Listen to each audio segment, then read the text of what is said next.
रविवार आणि मुंबई पुणे एक्सप्रेसवेवरील अपघात हे जणू समीकरणच झालंय। मुंबई पुणे एक्सप्रेसवेवर तब्बल 4 अपघाताच्या घटना घडल्या। संध्याकाळी 5:30 वाजताच्या दरम्यान मुंबईच्या दिशेने जाणारा सिमेंटचा टँकर रस्त्याच्या मध्येच उलटला। त्यामुळे मुंबई आणि पुणे या दोन्ही मार्गिका बंद झाल्या होत्या। परिणामी दुतर्फा जवळपास 8 ते 10 किलोमीटर अंतरापर्यंत वाहनांच्या रांगा लागल्या होत्या। सुमारे 2 तासांच्या प्रयत्नानंतर हा टँकर हटवण्यात यश आलं आणि वाहतूक हळूहळू पूर्वपदावर आली। रविवारची सुट्टी संपून अनेक जण परतीच्या मार्गावर होते आणि यामुळेच वाहतूक कोंडीत भर पडली। द्रुतगतीवर वाहतूक कोंडी झाल्याने अनेकांनी राष्ट्रीय महामार्ग 4चा वापर केला। त्यामुळे लोणावळा आणि खंडाळ्यात देखील मोठी वाहतूक कोंडी झाली होती। स्वतःला पुरोगामी म्हणवून घेणाऱ्यांनी कितीही टीका केली तरी सनातनचं नुकसान होणार नाही असं वक्तव्य सनातनच्या अभयवर्तकांनी केलं। दाभोलकर हत्येप्रकरणी सनातनच्या वीरेंद्र तावडेला अटक झाल्याच्या पार्श्वभूमीवर सनातननं पुण्यात पत्रकार परिषदेचं आयोजन केलं होतं। या पत्रकार परिषदेत बोलताना अभयवर्तकांनी अनेक सवाल उपस्थित केले।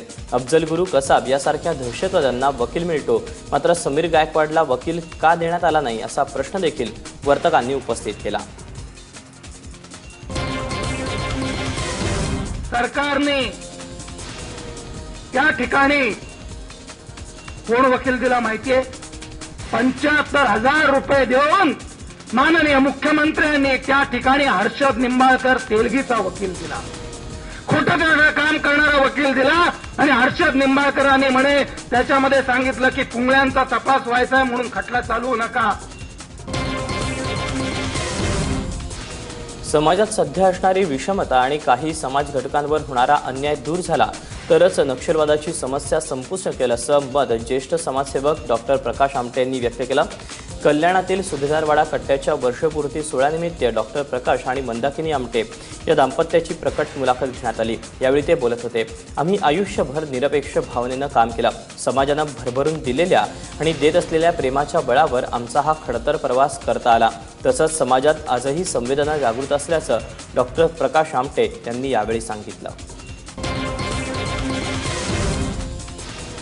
सैराट चित्रपटाच्या प्रदर्शनानंतर पहिल्यांदाच अकलूजमध्ये आलेल्या रिंकू राजगुरूचं जोरदार स्वागत करण्यात आलं। अकलूज ग्रामस्थांच्या वतीनं रिंकूसह राष्ट्रपती पुरस्कार विजेते दिग्दर्शक मकरंद बाने आणि अकलूजच्या इतर 12 कलावंतांचा सत्कार करण्यात आला। सैराटच्या अभूतपूर्व यशानंतर स्टार झालेली रिंकू राजगुरू पहिल्यांदाच अकलूजमध्ये पोहोचली, मात्र चाहत्यांच्या अलोट उत्साहामुळे तिला घराबाहेर पडणं देखील अवघड बनलं होतं। अखेर खुद्द मोहिते पाटील यांच्या गाडीतून सुरक्षा रक्षकांच्या गराड्यात रिंकू कुटुंबासह स्मृती भवनमध्ये पोहोचली। स्मृती भवनच्या बाहेर देखील हजारो चाहत्यांनी गर्दी केली होती। या चाहत्यांना रिंकूचा सत्कार पाहता यावा यासाठी बाहेर स्क्रीन देखील लावण्यात आली होती।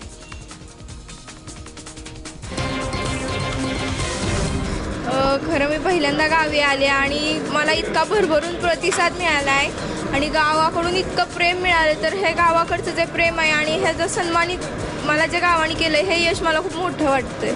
आता 10वीत या वर्षी जायचं, काय तयारी काय चालू आहे? आता सध्याला तर माझा कार्यक्रम वगैरे चालू आहे, तयारी पुस्तकं आणली पण अजून हात लावला नाही, करेन सुरुवात। नाही, एकंदर या सैराट नंतर पुढचं काय ध्येय? आता करिअरकडे बघायचं आहे का अजून एखादी फिल्म आली तर करायचं? फिल्म मिळाली तर करेन मी, पण आता मला शिक्षण खूप महत्त्वाचं वाटतंय, तर मला आणि पुढे डॉक्टर व्हायचं आहे।